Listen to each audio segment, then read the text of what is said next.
Good morning. Good morning. We are extremely pleased that you are here. It is good to come together for the purpose of co-creating. Do you agree? Yes. It is really co-creation at its best. You, physically focused, living the details of your life, coming to new decisions every day about what would be even better, not just for you, but for everything that you hold as your object of attention. You can't help but add to the well-being of all that is just by your deciphering and sifting and sorting and living of life. You are doing as you knew you would do.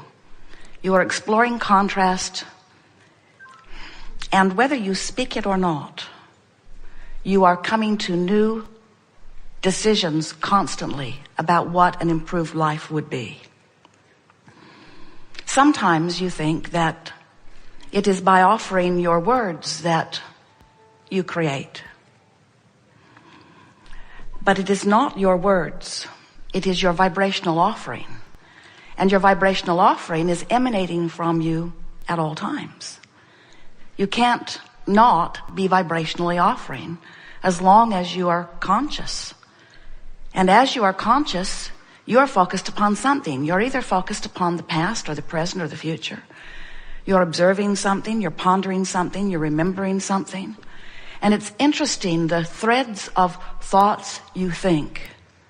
This morning, as Jerry and Esther were preparing to come down, Jerry pointed to a dresser drawer in their sleeping room that won't stay closed. Apparently, the dresser's on a little bit of a slant, and there's not enough friction, and the drawer just opens itself. Esther said, it's like being on a ship, only we're not, are we? And then Jerry said it reminded him of some kids he knew who had a can of some lubricant that they were being very helpful in spraying on the drawers of people. And people liked it mostly because it stopped the drawers from squeaking, but it caused the drawers, some of them on a slant, to just slide open all the time. So people weren't that happy with this product that was being sprayed on their drawers. And then Jerry and Esther thought about those kids and thought about where they lived and thought about what they were doing and wondered what they're doing now. And then they thought about other people that they knew when they were with those kids. And then Jerry said, what was the name of that person who sang that great song? And what was his wife's name? And who were those other people? And 20 minutes later, they were still following the thread of the drawer sliding open.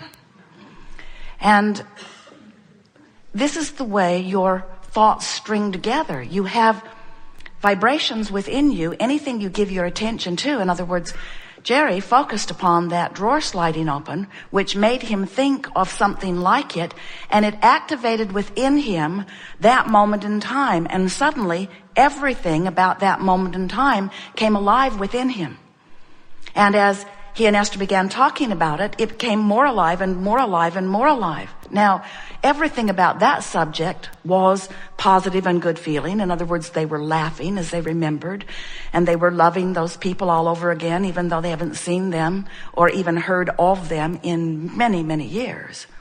But sometimes something happens that activates a thought within you, and when you follow the thread, it takes you into a not good feeling place.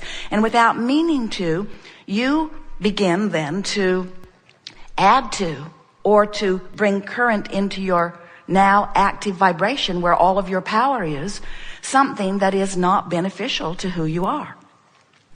Now, what we're getting at here is that while you are here in your magnificent physical bodies and you are focused and therefore activating thoughts and therefore offering vibration, there is another part of you that is offering vibration also. It's the part of you that you were before you were born into this physical body, but it is still, even though you are here focused in this body, it's still the largest part of you. It's the whole of you. It's the culmination of you. It's the source of you. It's the newly become part of you. It's the inner being of you. It's the non-physically focused part of you, but it is the largest vibrational part of you. Because Before you were born, that energy was swirling. After you're born into this body, it's still swirling. But here's the important part that many of you do not remember. As you are exploring life here, knowing what you don't want, therefore asking for what you do want, every time a new conclusion of what would be an improved life experience, no matter what the topic, no matter how big or small it seems to you, every time one of those rockets of desires radiates from you, that larger part of you embraces it, absorbs it, and becomes it. In other words, vibrationally speaking, every time you know what you don't want, the larger part of you knows what you do want and becomes it, and leads you to it if you will listen. Now here's what we really want you to hear. So while Jerry and Esther are focused upon this drawer sliding open, and they follow the path of all of these thoughts which activated vibrations within them, they could feel a relationship of this vibration that is activated now with the larger vibration of who they really are. And when the two vibrations are on the same wavelength, when they're loving these people, when they're appreciating these people, when they're remembering the fun of these people, the source within them is doing all of that too. So there's no discord within Jerry and Esther. But if they were to find something in that thought that was troubling or concerning, if they were to remember, oh yeah, that's the guy that banged our car every time he got out of the parking lot. We parked next to him, and every time he got out, he banged our car, remember? We tried to find something that we could put between us. We asked him if he could just glue carpet on the side of his car so he didn't destroy every... If they focus upon something that they do not feel good about, then in that moment of that activation, as they walk down this path of memory lane, there is the potential of activating a discordant vibration. And anything less than loving someone, we got to tell you, is discordant, even if they weren't lovable. Anything that's less than appreciating this person is discordant, even if they were hardly appreciable at all.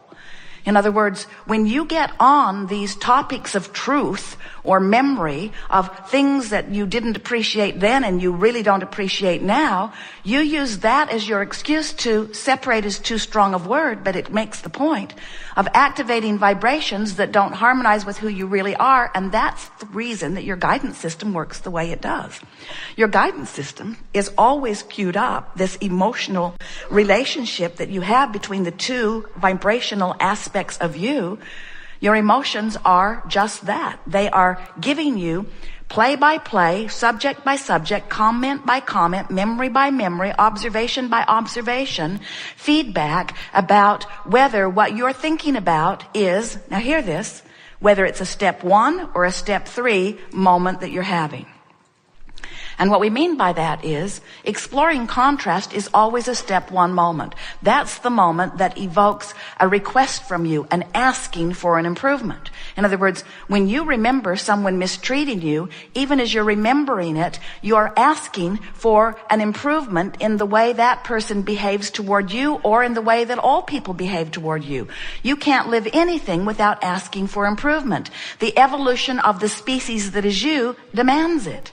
You cannot look at what you don't want without an equal and proportionate opposite end of that stick activating in the source within you. That's why all species, even if it is a one-celled organism, expands, because it is having exposure to its experience and it is making requests for improvement also.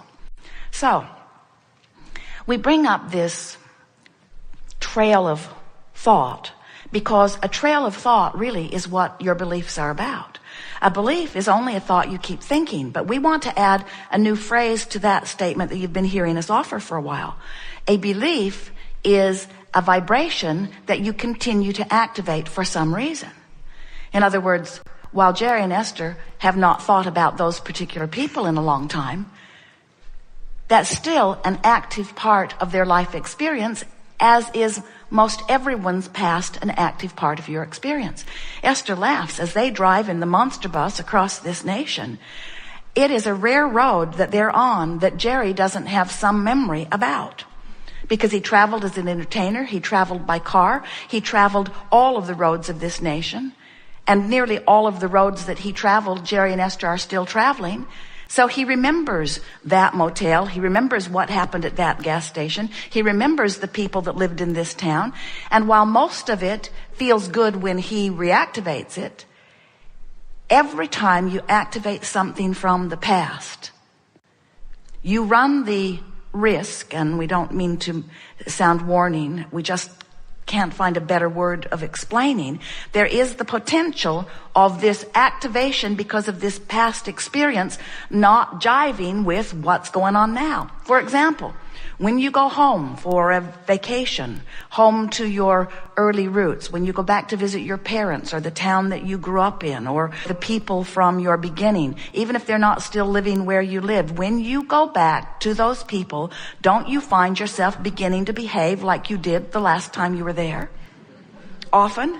Because those familiar faces and places, the familiar food that they're eating, the familiar things that they think about, the familiar family albums that they get out, the familiar vibration of what that was is activated within you when you turn your attention to it. Whether you go there or not, or whether you just think about having been there. In other words, when you turn your attention homeward, so to speak, homeward to your physical family roots, you activate the vibration of that, and if you feel love and joy and friskiness when you're doing that, that means that those thoughts that are activating are blending with the most further extension of who you are, and all is really well.